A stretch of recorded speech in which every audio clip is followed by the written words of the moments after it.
Hi hello ಎಲ್ರಿಗೂ ನಮಸ್ಕಾರ. ದೀಪಾವಳಿ 3ನೇ ದಿನ ನಾವು ಆಚರಿಸಿದಂತಹ ಕೆರಕನ ಪೂಜೆ ಹೇಗಿತ್ತು ಅಂತ ಹೇಳಿ ನೋಡ್ಕೊಬರೋಣ. ಅದಕ್ಕಿಂತ ಮುಂಚೆ ನೀವಿನ್ನೂ ನನ್ನ ಚಾನಲ್ಗೆ ಸಬ್ಸ್ಕ್ರೈಬ್ ಆಗಿಲ್ಲ ಅಂದರೆ ದಯವಿಟ್ಟು ಸಬ್ಸ್ಕ್ರೈಬ್ ಆಗಿ ವಿಡಿಯೋನ ಸ್ಕಿಪ್ ಮಾಡದೆ ಕೊನೆ ತನಕ ನೋಡಿ ಅಂತ ಹೇಳಿ ಈ ಮೂಲಕ ಕೇಳ್ಕೊತೀನಿ. ನಾವು ಇಲ್ಲಿ 9 ಸಗಣಿ ಉಂಡೆಗಳನ್ನ ತಗೊಂಡು ರಂಗೋಲಿ ಬಿಡಿಸಿ ಅದ್ರ ಮೇಲೆ ಇಟ್ಟು 9 ಥರನಾದಂತಹ ಧಾನ್ಯಗಳಾಗಿರ್ಬೋದು, ಬೆಳೆಗಳಾಗಿರ್ಬೋದು ಈ ಒಂದು ಸಗಣಿ ಉಂಡೆ ಮೇಲೆ ಇಟ್ಟು ಕೆರಕಪ್ಪನ ಪೂಜೆನ ಮಾಡ್ತೀವಿ. ಅದೇ ರೀತಿಯಾಗಿ ಮನೆಯ ಎಲ್ಲ ಮೂಲೆಗಳಲ್ಲೂ ಇದನ್ನ ಇಟ್ಟು ಪೂಜೆನ ಮಾಡುವಂಥದ್ದು. ಹಾಗಾದರೆ ಬನ್ನಿ, ದೀಪಾವಳಿ 3ನೇ ದಿನ ಕೆರಕನ ಹಬ್ಬನ ನಾವು ಯಾವ ರೀತಿ ಆಚರಣೆ ಮಾಡಿದ್ವಿ ಅಂತ ಹೇಳಿ ನೋಡ್ಕೊಬರೋಣ.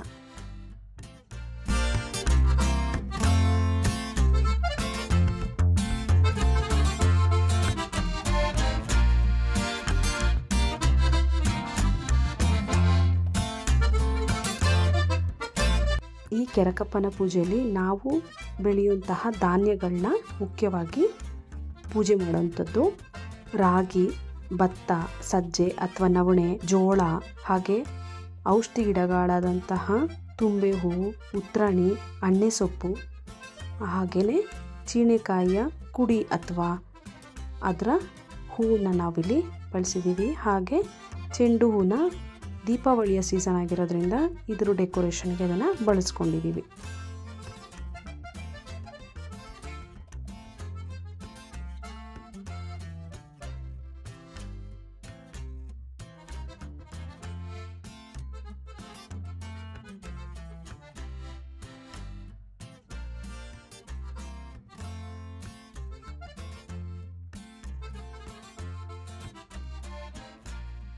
ಚೆಂಡು ಹೂವಿಗೆ ಉದ್ದ ತೊಟ್ಟು ಇಲ್ದಲೇ ಇದ್ದರೆ ತೆಂಗಿನ ಗರಿಯ ಕಡ್ಡಿನ ಬಳಸ್ಕೋಬಹುದು.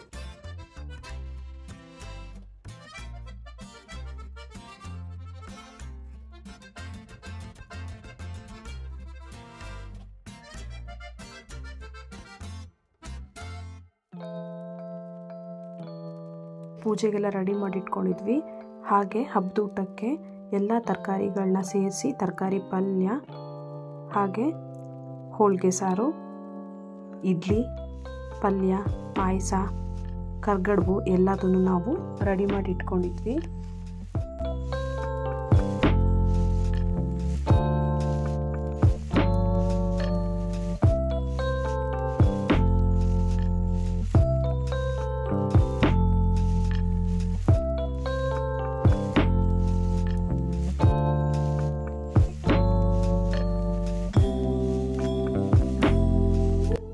ಪೂಜೆ ಟೈಮಲ್ಲಿ ಮನೆ ಮುಂದೆ ಹಸು ಕೂಡ ಬಂದಿರೋದ್ರಿಂದ ಅದಕ್ಕೆ ಅಕ್ಕಿ ಬೆಲ್ಲನ ಕೂಡ ಕೊಟ್ವಿ.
ಪೂಜೆ ಆದಮೇಲೆ ನಾವು ಕೆರಕಪ್ಪನ ಮನೆಯ ಪ್ರತಿಯೊಂದು ಮೂಲೆಯಲ್ಲೂ ಇಟ್ಟು ಪೂಜೆ ಮಾಡಿದ್ವಿ.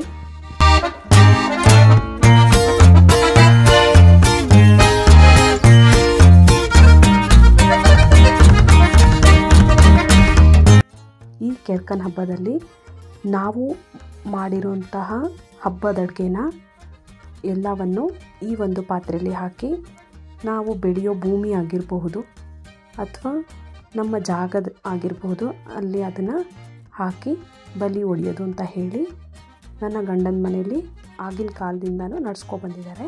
ಸೊ ಅದನ್ನೇ ಫಾಲೋ ಮಾಡ್ತಾಯಿದ್ದೀವಿ. ಸೊ ದೀಪಾವಳಿ ಹಬ್ಬದ 3ನೇ ದಿನದ ಕೆರಕನ ಹಬ್ಬ ನಾವು ಈ ರೀತಿ ಆಚರಣೆ ಮಾಡಿದ್ವಿ. ನೀವು ಹೇಗೆ ಆಚರಣೆ ಮಾಡಿದ್ವಿ ಅಂತ ಹೇಳಿ ಕಮೆಂಟ್ ಮಾಡಿ. ವಿಡಿಯೋ ಇಷ್ಟ ಆದರೆ ದಯವಿಟ್ಟು ಲೈಕ್ ಮಾಡಿ, ಶೇರ್ ಮಾಡಿ. ವಿಡಿಯೋ ನೋಡಿದ್ದಕ್ಕಾಗಿ ಥ್ಯಾಂಕ್ ಯು, ಧನ್ಯವಾದಗಳು.